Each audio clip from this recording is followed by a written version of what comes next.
Good evening and welcome to another episode of Business PNG.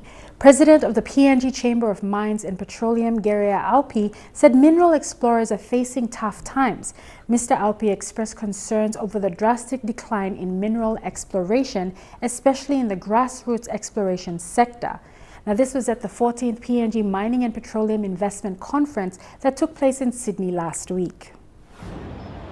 Sydney played host once again to the 2016 PNG Mining and Petroleum Investment Conference, where extractive industry stakeholders used this opportunity to meet and network with investors, as well as to share the latest developments from their respective projects.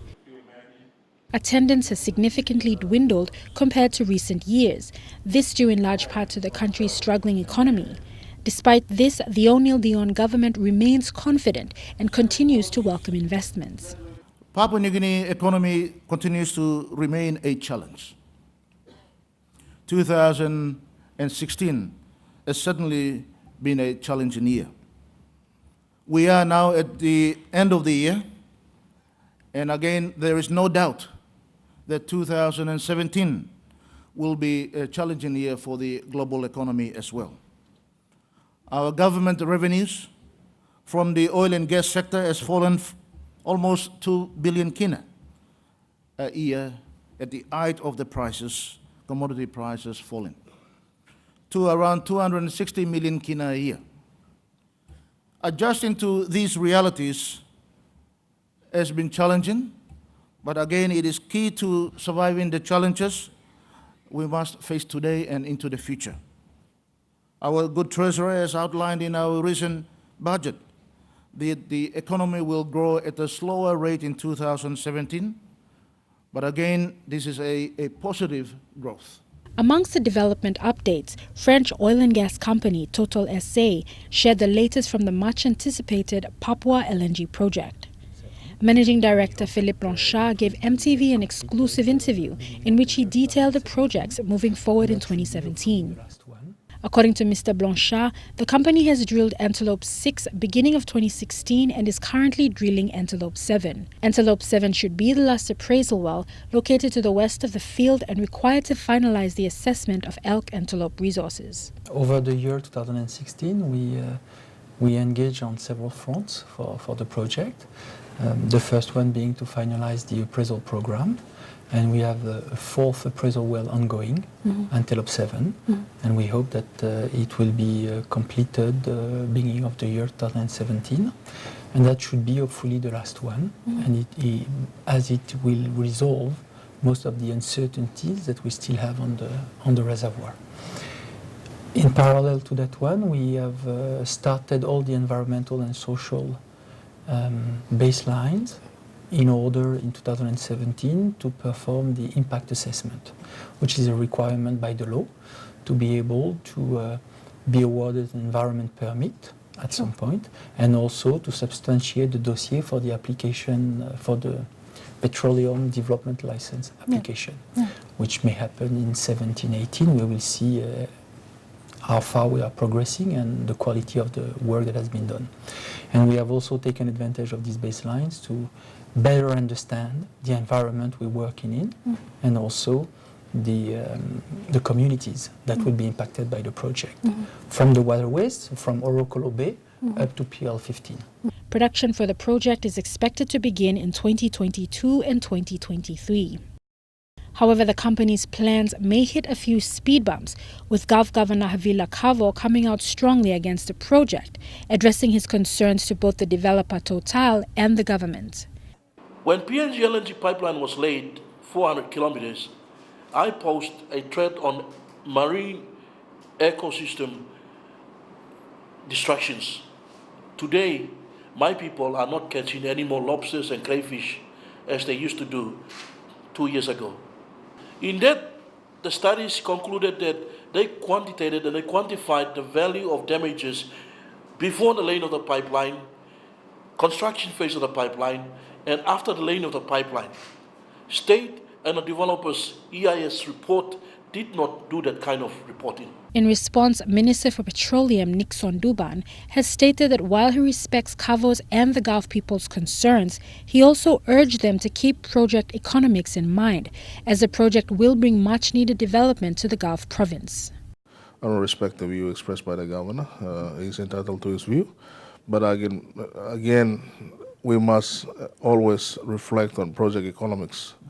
And where you have a developer like Total, let's say, taking an option to invest in Papua New Guinea and a European company, let's allow them to exercise their commercial decision without too much interference, and let them make the decision, and we'll allow project economics to dictate.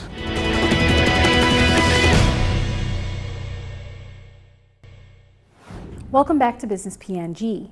Earlier this year, we featured the launch of NDB Investment's highly anticipated new product, the Meals on Wheels food truck, a food truck with essentials for cooking, heating, and cooling food, with the added advantage of being mobile.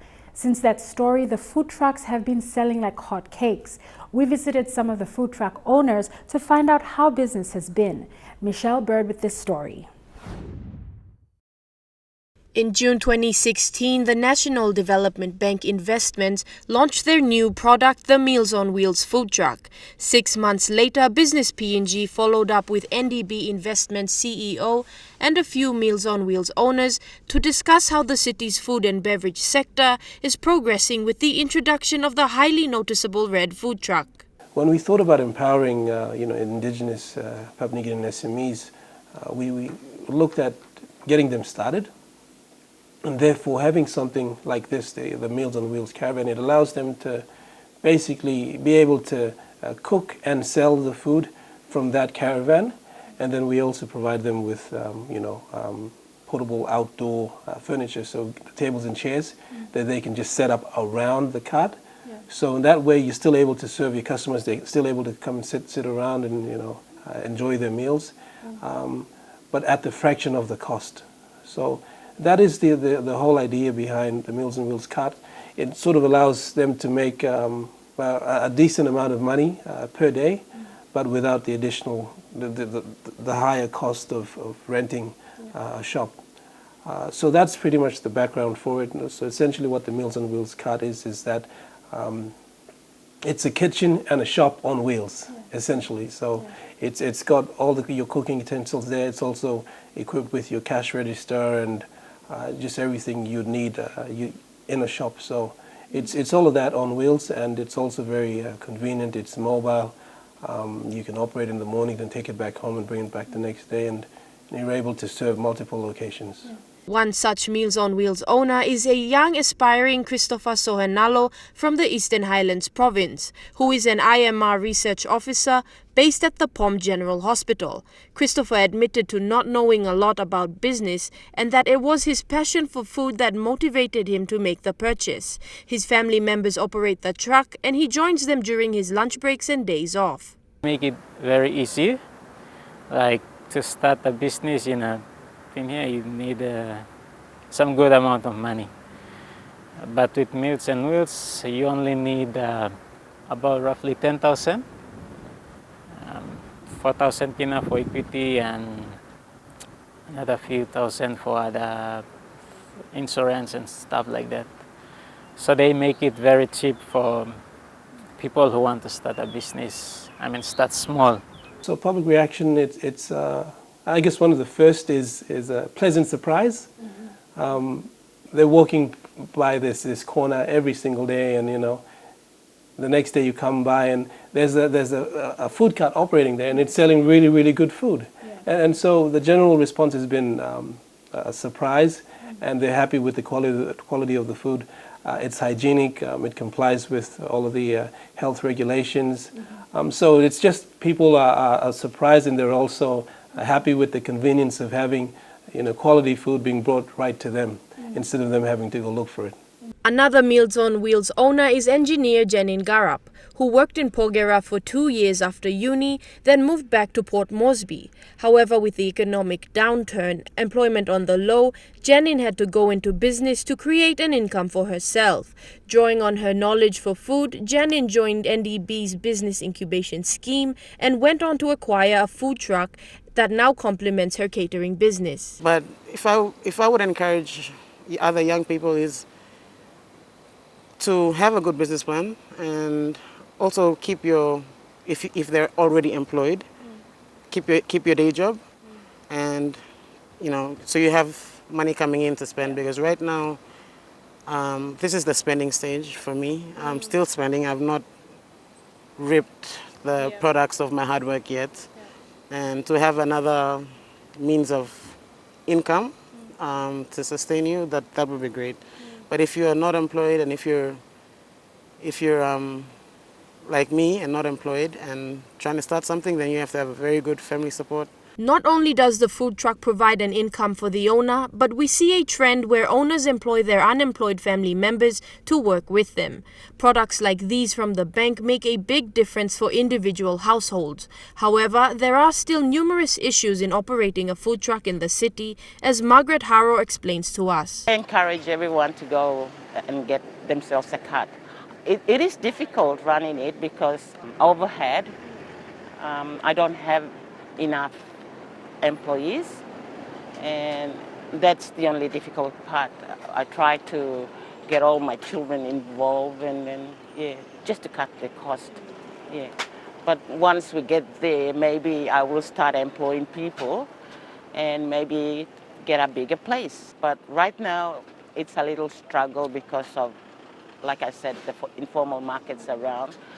And the other thing is it's a little unfair for me to have a license and a proper documents in place to trade in a public areas like this, and for the informals not having those papers. But we're selling the same products. And the difficult part is they're selling theirs more cheaper than mine. They're just taking my market away. If everyone goes into the proper system like what I have, then I would say that it would be better. There was a lot of interest. A lot of people expressed interest in it. In terms of the sales, it was slow initially because no one had ever seen a Meals on Wheels cart operating. But now that we have a few operating around the place, the sales are picking up. One of the hurdles that we're facing is getting the licensing from NCDC. So with the first few carts, we've assisted our clients in obtaining trading licenses from NCDC. But we are now in talks with NCDC to secure trading licenses for over 100 sites around Port Moresby. So these are sites where you can just tow up your cart, park it there and operate it for a certain period of time and then take it back home at the end of the day.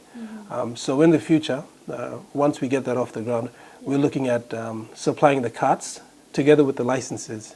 So once you get a cart, you have a licensed area for you to go and operate from. So that has been a challenge, but we're getting around it. But overall, there is very strong demand, and I'm sure people are seeing these carts operating, and they're also making a fair bit of money, which is encouraging. And we'd also like to encourage other Papua New Guineans, look, if you want to get into an SME, this is a good entry point for you. The cart is very cheap, and you'd be able to recoup your investment in the first couple of months, and then from there you can use that as an entry point to get into other things. Now, because the National Development Bank is supplying this cart, all the people who operate carts, we actually want to partner with them long term. So if you operate the first cart and if you do really well, you'd be able to generate enough equity for you to then apply for additional loans to do other things as well. So the cart is not the end. The cart is just the start of your journey with NDB. So that's how we're looking at it. For everyone who purchases a cart and who operates it, it's just a start. In the future, you might want to get into running a transportation business or real estate or other things like that. This is a good start, and that's really what we're selling it as, not just the income generating activity that it is for now, but also the future that you have once you establish the relationship with us.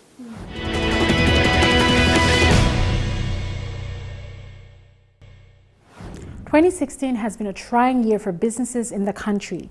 It's no secret that the country is facing cash flow challenges and, for lack of a better phrase, strapped for cash. The lack of foreign currency into the country has left companies reliant on imports, which is a majority of businesses, unable to pay their suppliers, and as a result have lost business because of the issue. We spoke to Halifax PNG's owner and CEO, Robert Auopi, as he discussed the issues his company has faced over the last few months. Good evening. Welcome to the show. Tonight we have Mr. Robert Auopi from Halifax. Thank you for your time, sir. Thank you. So tell us a little bit about 2016. We're coming to the end of the year. How has this year been like for your company?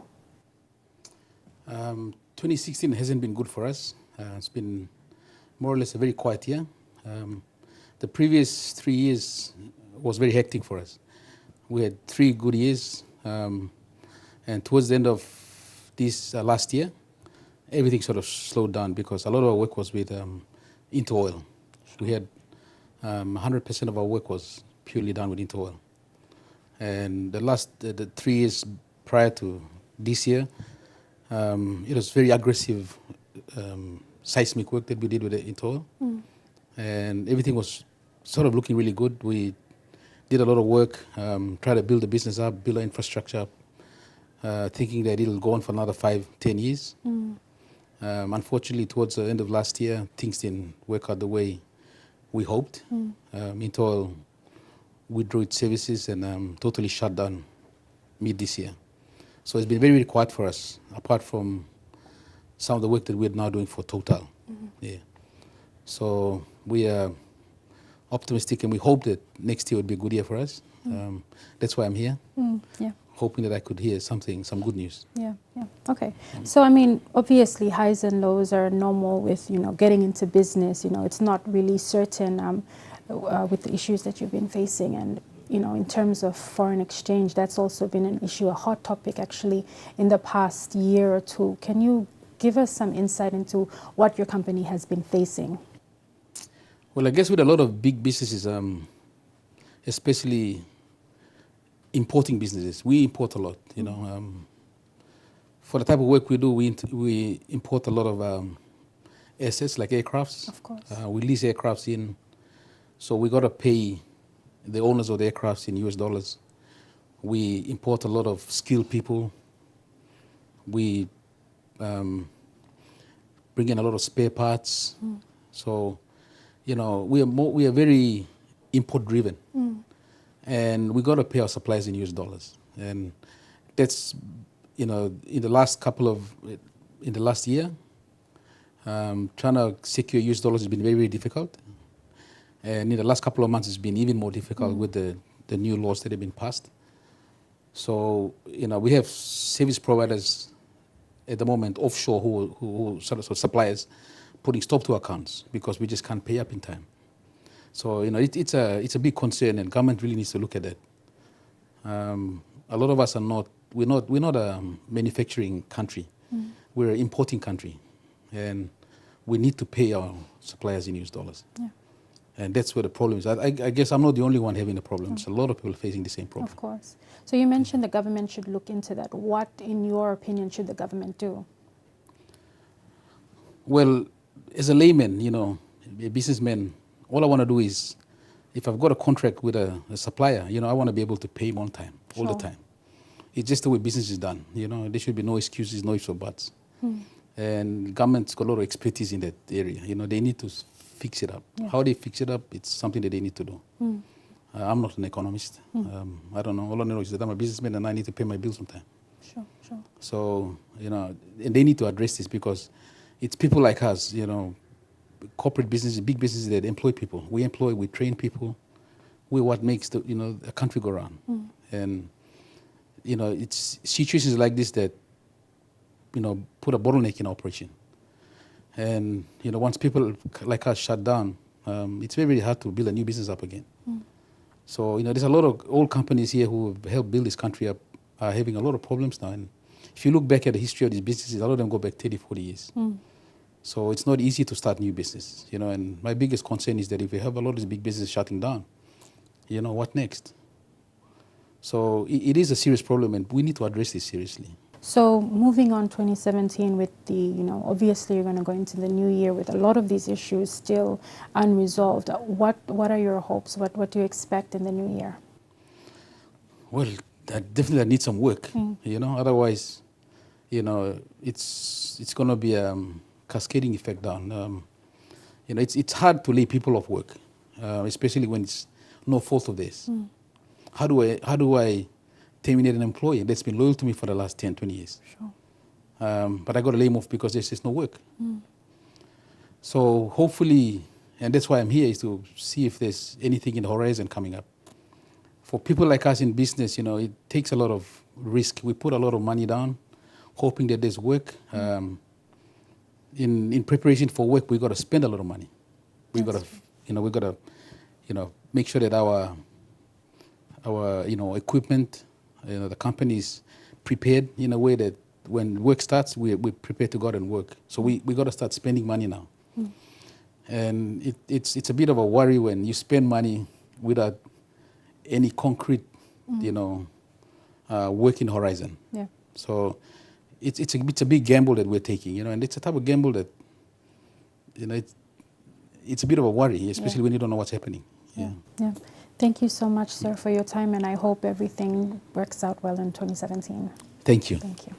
And that's all from us tonight and for the year 2016. We thank you for joining us throughout the year. From all of us here, we wish you all a Merry Christmas, and we look forward to seeing you again in the new year. Have a pleasant evening. I'm Mian Jarari. And I'm Michelle Bird. And this was Business PNG.